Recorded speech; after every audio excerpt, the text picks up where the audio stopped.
अॼो को असांजे जमात जे निगरान साईं बाबा अरबाब अली मेतलो साहब जो ख़ैर पंहिंजी बारगाह में उहद जबल जेॾो लिखण क़बूल फरमा। ओ मौला अॼु 9 ज़ुल्हज अमीर मुस्लिम जी शहादत जो ॾियारो वा। अमीर मुस्लिम सरदार जो वास्तो थिए, अमीर मुस्लिम सरदार जो वास्तो थिए ऐं इमाम हुसैन जो वास्तो थिए। अरबाब अली साईं जा साईं दाद फुलपोटो साईं जा क़यामत ताईं बच्चा घर आबाद फरमा। ओ मौला अॼु अरबाब अली साईं खे जंहिं बि दुआनि जे लाइ चयो उन्हनि सभिनी जो बेड़ो तार। ओ मौला ए करीम 8 तारीख़ इमाम हुसैन मक्को छॾियो, हज जो प्रोग्राम कैंसिल करे उमरो कयूं ऐं करबला जे सफ़र में निकिता। सैयद ने करबला में वायदे निभा दिए हैं, कितना तो बुज़दिल था यज़ीज़, कितना बुज़दिल था यज़ीद के मुल्कों से फौज लाखों मंगवा रहा था,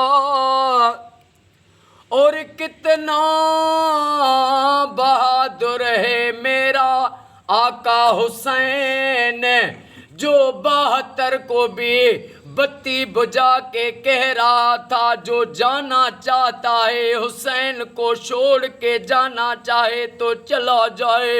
ओ मौला इमाम हुसैन जी कुर्बानी बहादुरी जो वास्तो थी, महबूब जी उम्मत के फिरके वारित खां बचा, शिया सुन्नी जे झगड़न खां बचा, हर कलमे गो के हुसैन जो कम नसीब फरमा, हुसैन जो कम नसीब फरमा। इमाम हुसैन जे गम खां ॿियनि गमन खां पनाह ता फरमा। ओ मौला फ़कीर अरबाब अली साईं जे रोज़गारनि में ज़ाहिरी ऐं ग़ैबी बरकतूं अता फरमा। साईं साईं दाद फुलपोटो साईं जे रोज़गारनि में ज़ाहिरी ग़ैबी गंज गंज अता फरमा। साईं बाबा साबिर अली पढ़ियो साईं ते, साईं जे बचड़नि ते सॼे आयाल ते जेके बि मुश्किलातूं अली असगर जो वास्तो थी वे क़यामत ताईं सभु मुश्किलातूं दूर फरमा। गुलज़ार फुलपोटो साईं जे बचड़नि जूं तकलीफ़ूं दूर फरमा। मौला सॼे पाकिस्तान में, सऊदीअ में, ईरान में, इराक में, शाम में हर मोमिन जे घर घर में लख सलवातूं थियनि या दुआ क़बूल फरमा। लख सलवातूं थियनि या दुआ क़बूल फरमा। इन्नल्लाह व मलाइकतहु युसल्लूना अलल नबी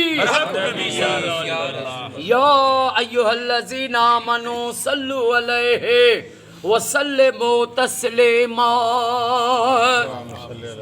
ऐं मौला अॼु ईद जी रात आ, अॼु जी राति जो वास्तो थी अमीर मुस्लिम जो वास्तो थिए।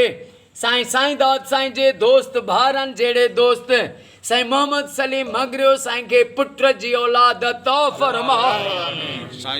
अल्लाहुम्मा सल्ली अला सय्यदना व मौलाना मुहम्मदिन निल्लज़ी अवल नूरहू व आखिर ज़हूरहू व रहमतल लिल आलमीन वजूदहु ला इलाहा इल्लल्लाह मुहम्मदुर रसूलुल्लाह। नारे हैदरी।